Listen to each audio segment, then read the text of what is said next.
I'm Liz Faublas, and this is Currents. Tonight, we begin with life. 40 years after a dark day in history snuffed out too many. The National Prayer Vigil for Life is getting underway right now in our nation's capital. Over 10,000 pilgrims, many of them students from around America, are gathering at the Basilica of National Shrine of the Immaculate Conception to ask God to end abortion. 40 years ago this week, the Supreme Court legalized the practice in our country. Since then, 55 million innocents have been slaughtered. Cardinal Sean O'Malley of Boston and head of the U.S. Bishops' Pro-Life Committee will be the principal celebrant at tonight's opening mass for the National Prayer Vigil. Fellow cardinals and many of the nation's bishops and priests will celebrate. Following mass, the vigil will continue at the Basilica with a national rosary for life. Prayers, holy hours, and confessions will continue throughout the night until 6 a.m. in the morning. Then the March for Life. One of Pope Benedict's top bishops is saying the march will be a historic witness to the sanctity of human life, and he says it will reverberate around the globe. Jean Monahan is the chief organizer of that march.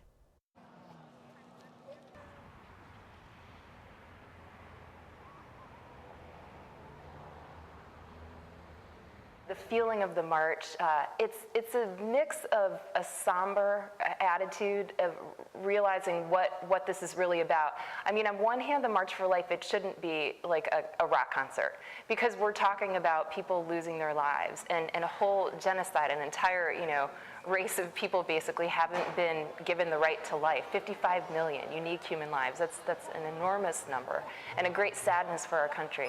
And so we're remembering that, and we're wanting to make the laws right to correct Roe v. Wade on one hand. On the other hand, there's a positive energy and even a joy. And I think in part that's because the large majority of participants in the March for Life are young people. Hundreds of thousands of people are expected to march. Our Diocese of Brooklyn and Queens is leading the way to Washington. 16 buses, more than any other diocese anywhere in New York State, will carry pilgrims to the march. Our parent company, DeSales Media, is sponsoring 8 of them. Our coverage of the march here on Currents has already begun, and there will be more. A news team is in Washington now. Another will cover the journey there, and we will have reporters at the Basilica tonight, in the morning at a major rally for youth, and of course throughout tomorrow on the National Mall for the march itself. Our complete coverage will continue on Currents tomorrow. Now we turn to the point of all our prayers and our tears, the unborn and the newborn. That's what the fight for life is all about, saving their lives. And for doctors at the Texas Children's Hospital, the fight to save one baby girl was complicated when she was born with part of her heart outside her body. Some of the pictures in this report are strong, and we think the story and the miracle of God's grace is even stronger. After 3 months in the hospital, little Audrina and her mother were ready to go home. She's doing really good. She'll be going home on a little bit of oxygen, but very little. She's going home on a feeding tube, but hopefully with OT help, we'll be able to get her feeding through a bottle. And she's come a long way since she was born October 15th, with a third of her heart beating outside her body. In a 6-hour surgery, Texas Children's doctors reconstructed her chest cavity to make space for her heart. But she doesn't have a bony breastplate to protect her heart, so they made her one out of pink plastic. She doesn't have a sternum. She doesn't have anything over her heart besides the skin and the little muscle that they put over. So this is very important for her to wear, especially for a car seat. The straps go right up on her heart, and if she didn't have anything hard, it would just damage her heart. In the future, Audrina will have another surgery, and Texas Children's doctors will make a sternum for her out of some of her ribs. But Ashley loves her baby just the way she is. In a mother's eyes, sometimes you don't see her any other way. She packed Audrina's toys and clothes, getting ready to leave, but she's not leaving Houston. The baby needs to be near the hospital for a while. This is not pushing in any No. direction. Dr. Charles Fraser is the heart surgeon. He did a last-minute checkup, and she walked out with Audrina's other doctors and nurses, all of whom were critical in giving this baby a chance. She was happy to leave. Ashley's a little daunted by the medical equipment she's going to have to handle, but very grateful too. Meantime, the miracle and power of birth is being underscored tonight by the leader of a Muslim country. The Prime Minister of Turkey is calling on the country's women to have 4 or 5 children. Prime Minister Recep Erdogan, himself the father of four, is telling his citizens that having a large family is of great importance to the future of the Turkish nation. Up next, the comeback of one of our schools. Details as Currents continues after the break.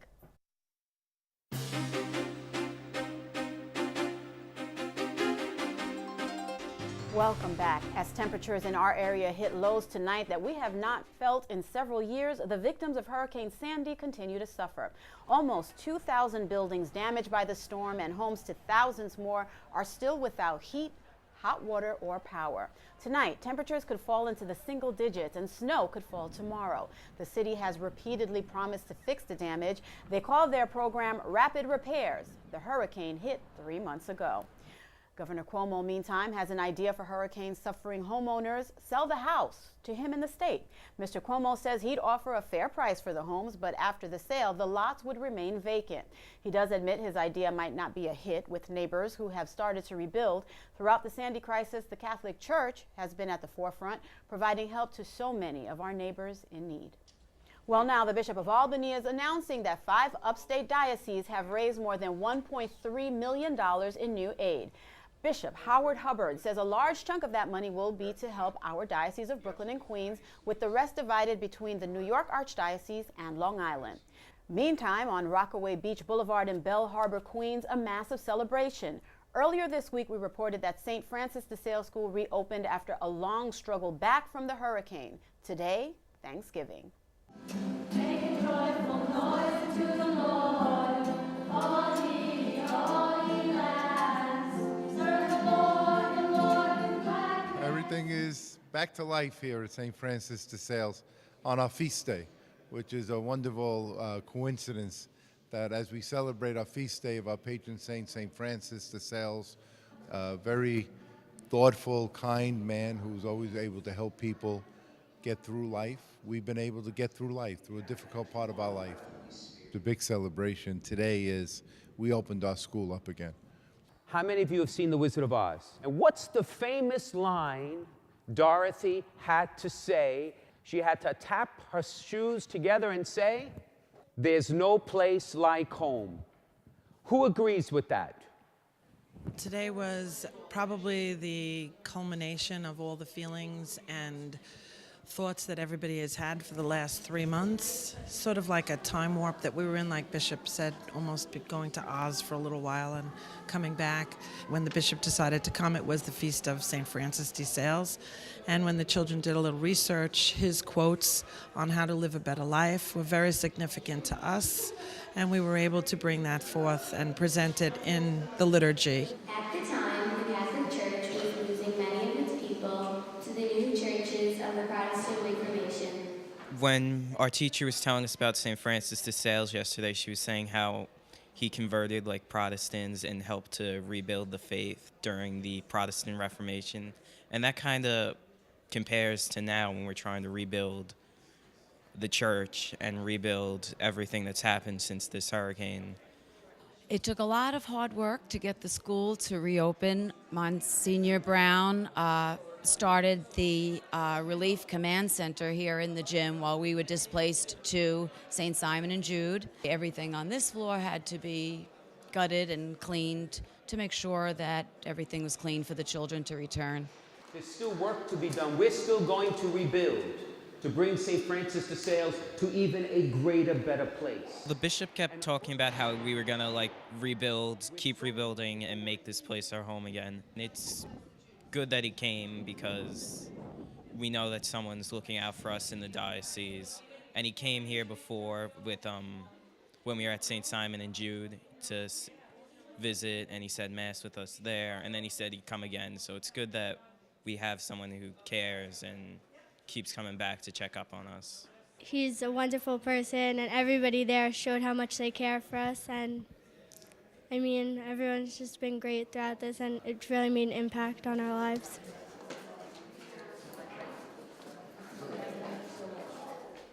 Up next, the leader in Israel and the cardinal in Brooklyn, coming up on Currents after the break. Benjamin Netanyahu will continue as Prime Minister of Israel. The final vote tally released today shows Netanyahu's forces taking a one-vote victory over their opponents. But the biggest winner in Tuesday's voting is political newcomer Yair Lapid. A former TV news anchor, Lapid formed his political party only 9 months ago. His surprisingly strong showing in the election has stunned Israel's politicians and left Lapid kingmaker. Netanyahu reportedly wants to name him as Israel's foreign minister. Others are suggesting he become finance minister.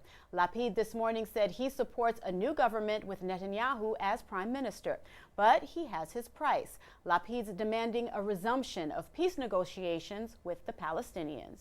If an Israeli prime minister wants to go to negotiation table, he will sit in the negotiation table. This is part of what I'm going to do, is try and make the next government do this, because it's so essential to my mind. This should be a more moderate government in order for me to join it. Netanyahu repeated today that the biggest issue facing Israel remains a nuclear-armed Iran. Inside Iran tonight, the trial of an American Christian is sparking outrage. Saeed Abedini is charged with violating Iran's national security. He's a U.S. citizen and a pastor. The Muslims ruling Iran claim he's turning young people away from Islam. The pastor's wife in Boise, Idaho, recalls the night the Islamist took her husband. We had no idea this would even happen, that people would just raid the house he was staying at and take him, and just confusion of why and where is he, and is he even okay, is he alive? The pastor's lawyers are warning that his life is in danger today. The Iranian judges banned him from attending the trial. Meantime, in Egypt, the Coptic Catholic Church, after sounding a warning about the country's future, has selected a new leader. And Pope Benedict is welcoming him as the new patriarch. Ibrahim Isaac Sidrak succeeds Cardinal Antonios Naguib. For some time now, the Copts have been a seemingly solitary voice in Egypt, alerting the world that radical Islamists are now in power and preparing for an Islamic caliphate in Egypt. Cardinal Naguib, more than a year and a half ago, issued the first alert right here in our current studios, reporting a big change in the Egyptian Islamists only a week after they seized power. After that began the appearance of the groups of radical Islamists. Sure. I do not say Muslim, because the Muslim are only those who follow the Islamic religion, right, which in itself has nothing bad. Right. But they are some from some Muslims, right, who have a fanatic radical attitude. They did many acts and deeds of violence against Christians and also against moderate Muslims. Cardinal Naguib's visit here was part of a trip to the U.S. with a larger purpose. I have many members of my family in the United States. I have brothers and sisters and nephew, nieces, cousins, and we have almost 60 members of the family in the United States in different states. Well, shortly after his Brooklyn journey, Cardinal Naguib suffered a stroke, and the Pope accepted his resignation as patriarch. Another cardinal's Brooklyn journey is the object of much joy and happiness tonight, and we were there as the Cardinal of Palermo visited a basilica in Brooklyn. We are in the marvelous Basilica of Santa Rosalia Regina Pacis, and we had the privilege to meet and greet Cardinal Paolo Romeo, Archbishop of Palermo.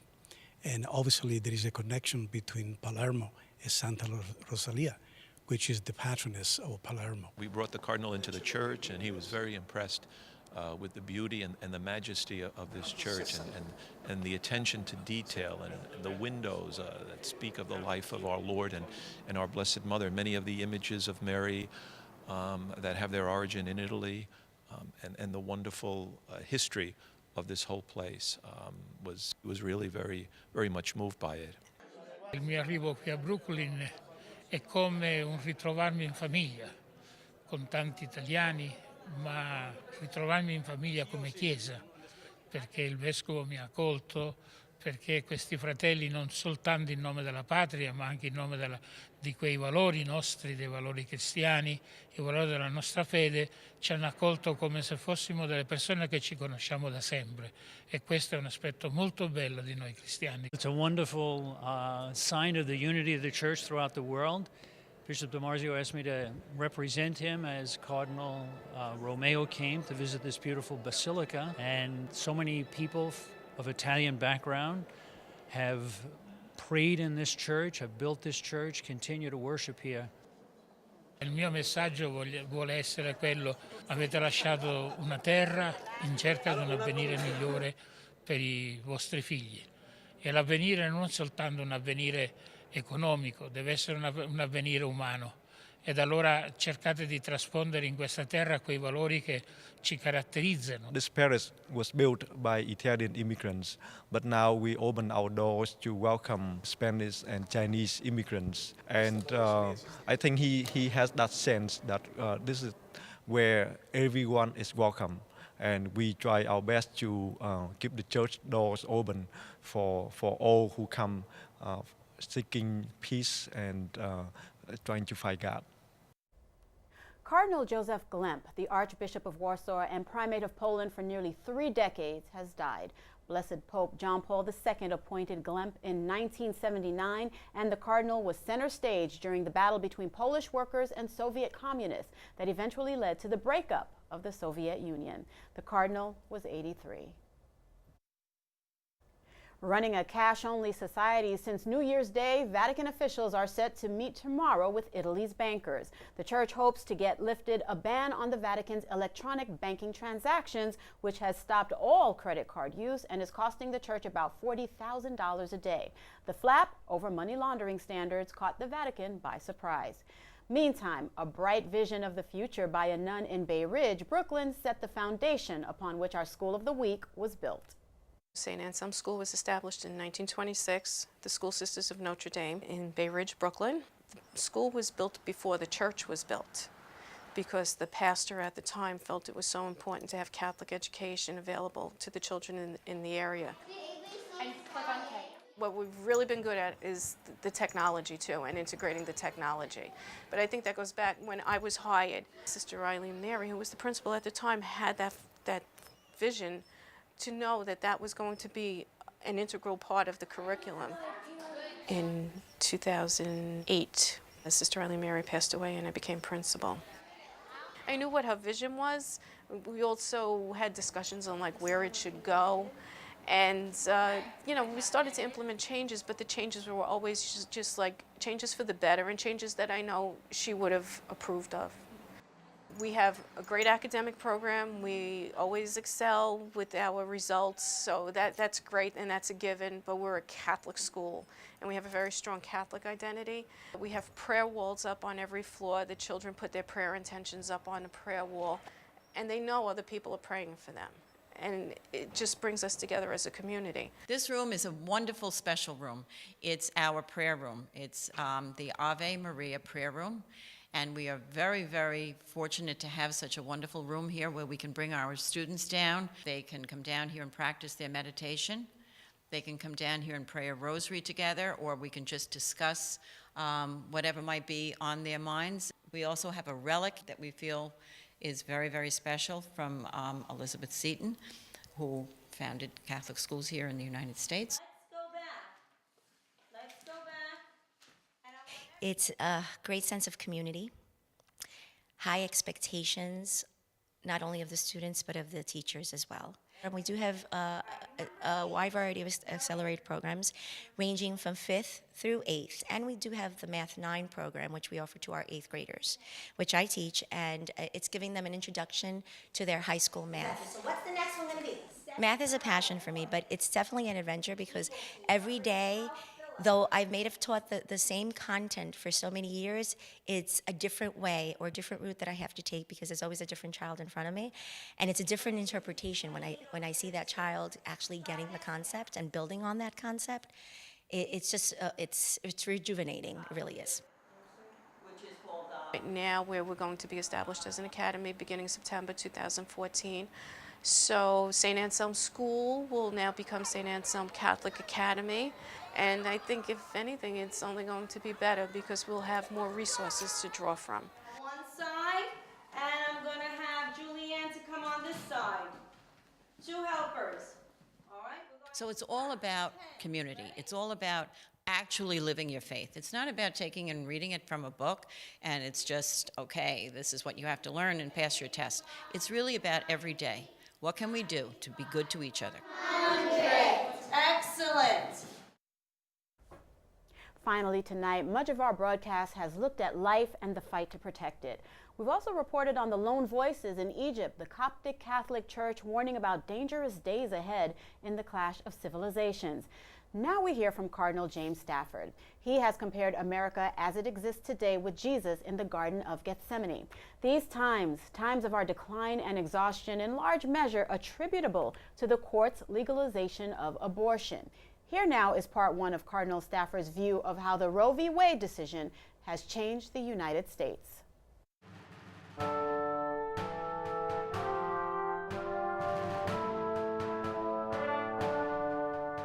I grew up in Baltimore. I grew up under the spirit of Cardinal James Gibbons, great friend of President Theodore Roosevelt, Howard Taft. He presided at the Third Plenary Council of Baltimore in 1884, and the bishops then said, "We feel at home. This is a home of freedom." I grew up with that affinity for the cultural, political, economic, and spiritual environment in which I was living in the United States. It was not simply not hostile, but it was also open to the Catholic experience.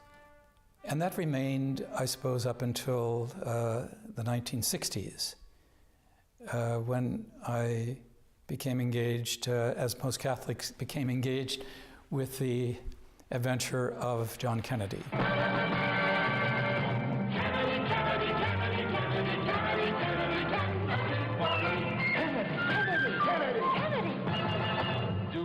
I believe in an America where the separation of church and state is absolute, where no Catholic prelate would tell the president, should he be Catholic, how to act, and no Protestant minister would tell his parishioners for whom to vote.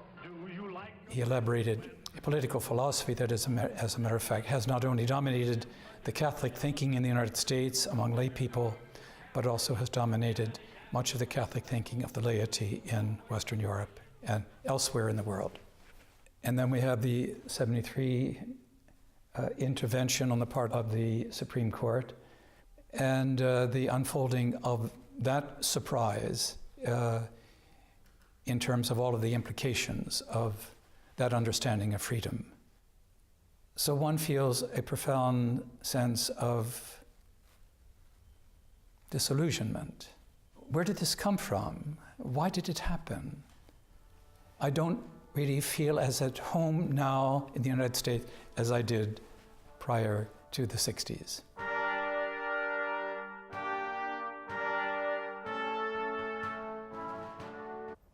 And please remember, Currents will have complete and continuing team coverage of the March for Life, the National Prayer Vigil for Life, Our Fight for Life. Stay with us during the day tomorrow and join us for a complete wrap-up on Currents tomorrow night.